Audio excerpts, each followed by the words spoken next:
Музей искусств Республики Казахстан имени Абылхана Кастеева – самый крупный художественный музей страны. Здесь собраны лучшие произведения изобразительного искусства и художественной культуры Казахстана, классические шедевры мастеров прошлых эпох и лучшие образцы творчества наших современников. История создания Кастеевской галереи, пополнение ее фондов, летопись новых приобретений и открытий составляет неотъемлемую часть истории казахстанской культуры, истории страны. Это тоже относится к нашей истории, потому что, приняв решение в 1935 году, правительство Казахстана в лице Алиби Джангильдина обратилось в Москву к министру просвещения Российской Федерации Бубнову. И тогда ведущие музеи России, такие как Государственный Эрмитаж, Русский музей, Третьяковская галерея, музей имени Пушкина, музей Востока, они все передали нам в дар вот эти великолепные экспонаты, которые вы здесь сейчас видите. Уже больше 30 лет музей носит имя Абылхана Кастеева, первого профессионального художника страны и одного из основателей казахского изобразительного искусства. Пейзажи и портреты работы Кастеева сегодня составляют золотой фонд живописи республики. Жизнь и история родного народа, его герои на протяжении всего творчества Кастеева были его главной темой. В 30-е годы это было, все происходило в соответствии с культурной революцией, которая проводилась в связи с первой пятилеткой. То есть в Казахстане осваивались европейские традиции изобразительности, и наиболее ярким представителем этого направления был Абылхан Кастеев. Его произведением посвящен отдельный зал, где в ретроспективу представлено его творчество, начиная с 30-х годов, середины 30-х годов, вплоть до 70-х годов. Картины отражают историю развития Казахстана. Не случайно его называли летописцем Казахстана, советского Казахстана именно. Мы видим произведения, которые показывают формирование колхозного движения в Казахстане, индустриализацию, возрождение образования, да, в Казахстане. То есть весь спектр тех событий, которые происходили в 30-е годы, он ярко отражен именно в полотнах Абылхана Кастеева. Вместе с хрущевской оттепелью в изобразительном искусстве Казахстана начался новый период, по сути его расцвет. Картины, творивших тогда художников, сегодня украшают и Лувр, и Эрмитаж, и Третьяковскую галерею. Каждое имя – целый пласт в истории культуры. Сидоркин, Исмаилова, Тильжанов, Айтбаев. В 1965-м в Манеже на огромной выставке молодых художников СССР впервые была выставлена работа молодого казахского художника Салихиддина Айтбаева. Она называлась «Счастье». Эта работа сразу вызвала к себе огромнейший интерес. Она не была похожа практически на то, что было представлено в залах этого огромного пространства. Многие там работы были связаны и с социалистическим реализмом, который, собственно говоря, набрал силу уже к этому периоду, и с эпохой сурового стиля, когда художники обращались к крупным формам. Тема их произведений была обращена к людям труда. Это монтажники, геологи, строители, такие брутальные, суровые лица, огромные композиции. И вот на фоне подобных произведений появляется живописное полотно казахского художника, которого никто еще не знал в то время.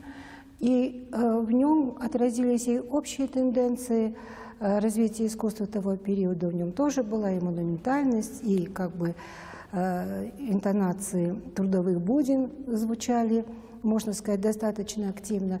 Но в то же время, и это было отмечено и критиками, и художниками, и специалистами, что совершенно отчетливо зритель увидел, что появилась новая национальная художественная школа со своим пластическим языком. А это картины Сергея Калмыкова. Созданные его гениальной кистью фантасмагорические полотна искусствоведы до сих пор не могут отнести к какому-то конкретному стилю. Они очень отличались от норм социалистического реализма.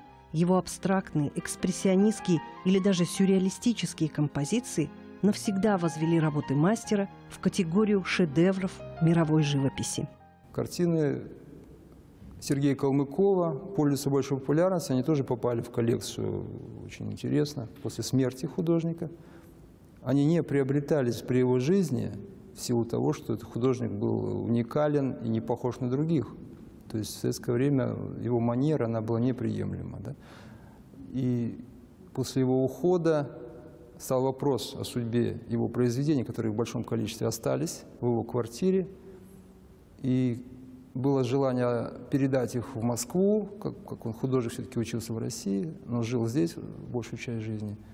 Но Москва не приняла, и руководство галереи в то время, в 60-е годы, решило оставить эти произведения, больше тысячи рисунков, живописных работ, здесь, в нашем музее. Это было мудрое решение, в общем-то, правильно. И сегодня мы имеем вот эти уникальные, да, 1111 произведений Сергея Калмыкова в нашей коллекции.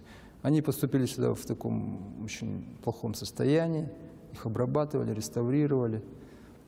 Но сегодня мы имеем крупнейшую коллекцию этого уникального художника, который уже известен во всем мире, и в Европе, и в США, и в Израиле. Казахские мастера изобразительного искусства почти всегда ставили для себя задачу связать европейское искусство живописи с национальными корнями. Вообще поколение шестидесятников дало отечественной культуре и искусству целую плеяду многогранных и пассионарных личностей, пестовавших национальное самосознание. Олжас Сулейменов, Санжар Джандосов, Мукагали Макатаев. А в изобразительном искусстве можно назвать группу художников во главе с Шаймарданом Сариевым, которого часто называют казахским Модильяни. Художники этой группы, они пытались вот в мировой практике, в мировом культурном наследии найти те тенденции, тех авторов, которые были близки им по духу. Например, они изучали очень тщательно монументальное искусство знаменитых мексиканских мастеров Сикейроса, Риверы, которым свойственна была та же крупномасштабность, большие формы, такая плоскостность письма и такая суровость даже какая-то, может быть, в образной системе целиком.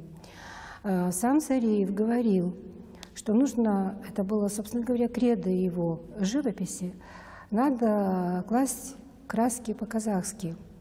И вот для того, чтобы это у него получалось, он вставал на стул, бросал полотно на пол и смотрел, как пятна краски ложатся по коровому принципу на плоскости пола. Но это такой момент, когда для него очень было важно высказаться как национальному художнику, исходя не с, может быть, тех принципов и критериев европейской школы, которую он изучал, но которая осталась ему чужда. А вот все-таки переработать и импровизированно перенести на холст, а холст масла – это не техника народной традиции, перенести все-таки и воплотить национальное эстетическое и философское мировоззрение. Природа Казахстана, родные горы и степи всегда были источником вдохновения для местных художников. Разные по стилю и жанрам живописные полотна объединяла любовь к родной земле, гармоничное описание ее природы. Самый яркий пример – Жанатай Шарденов, живописец, постоянно черпавший творческую энергию в родных пейзажах. Художник практически всегда писал свои работы на пленэре. Он не расставался с природой.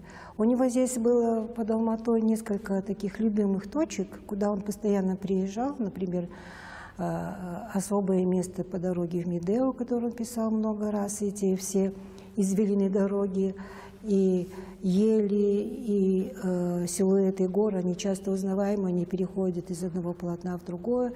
Это определенное место на Капчагае, которое он тоже любил писать, на Коктюбе, которую особым доверием, можно сказать, эта гора пользовалась у художника, он писал ее много раз в разное время года, и зимой, и осенью, и весной. И вот живопись его, можно сказать, по своему письму, по технике письма, опередила свое время. Сегодня вот эту манеру Шарденова с очень высокой рельефной живописью, когда вот буквально даже не наполнитель, а масло выдавливалось из тюбика или размазывалось шпателем или крупной кистью, образовывая такие горы и рельефы на плоскости холста. Вот такую манеру сейчас называют лавизм. А у нас уже в 70-х годах мы еще не знали, что такое лавизм. Это сегодняшняя терминология. Шарденов уже работал, вот, можно сказать, в такой технике. А это картины кисти Владимира Эйферта, художника с необычной судьбой. Он жил и творил в Москве. Был там не просто заметным художником, но и большим организатором музейного и выставочного дела. Представьте, только в одно время он даже возглавлял Государственный музей изобразительных искусств имени Пушкина. Но во время войны Эйферта сослали в Караганду, где долгие годы он проработал художником-оформителем в клубе шахты имени Кирова.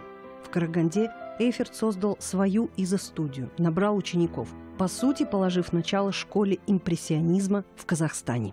Творчество Владимира Эйферта у нас тоже хорошо представлено в нашем музее. Это художник с трагической судьбой. Он родился в России, но был сослан в Казахстан в 1941 году, как немец. Ну, вы знаете, да, что во время начала Второй мировой войны все немцы в СССР ссылались, в основном в Казахстан, в Сибирь. И вот среди них он очутился здесь, жил он под Карагандой, вернее, был поселен, да, в один из лагерей. Но тем не менее он продолжал писать. Он был замечательным художником, представлял такой, например, как импрессионизм. И вот эти картины, он основал целую группу художников в Караганде, он преподавал, после того, как он был освобожден из лагеря. И его наследство после его смерти было завещено Караганде, но, тем не менее, наш музей принял эту коллекцию сюда, потому что здесь наиболее лучшие условия для хранения этих картин. Обойти залы музея Костеева и внимательно рассмотреть все картины не хватит целого дня. Каждое произведение постоянных и временных экспозиций, любая скульптура или картина из фондов музея представляют особый интерес для профессионалов и любителей. Они – часть мировой культуры. В нашей коллекции, посмотрите, находится работа «Море» Ивана Айвазовского. В 1994 году в России его работа стоила, такая средняя работа Ивана Айвазовского стоила $3000, то сейчас на аукционах его работы стоят $300 000. То есть вы видите, что за десятилетия, если говорить в финансовом отношении, каждая работа, она растет в десятки раз. Вот. Через 100 лет тоже вы можете представить, но мы не подходим к этим бесценным шедеврам с финансовыми мерками. Мы считаем, что эти великолепные художественные произведения, они бесценны для нашего народа, являются достоянием нашего народа. Каждая картина имеет свою историю. Многие из них уже окутаны легендами, и чем громче имя автора, тем больше интерес обывателей вызывают те или иные музейные приобретения. У нас есть произведение Пикассо, один графический лист, это оригинальное произведение с изображением его знаменитого голубя, который был передан в дар знаменитым художником Рената Гутуза в 70-х годах, посетивший наш музей и мастерские казахстанских художников. И он настолько был впечатлен экспозицией музея и качеством собрания как западноевропейских художников, русских художников, впервые познакомился с Казахской национальной художественной школой, что вот он передал в дар нашему музею это произведение. Изобразительное искусство Казахстана относительно молодое, и сегодня этот жанр активно развивается. Современные авторы пишут летопись своей эпохи, отражая ее пульс в новых шедеврах. В наших следующих программах: история советского Казахстана и становление казахского ханства, освободительные войны и батыры, творчество Жирау, Акынов и мыслителей прошлого, многовековая, самобытная и полная судьбоносных моментов летопись Великой Степи.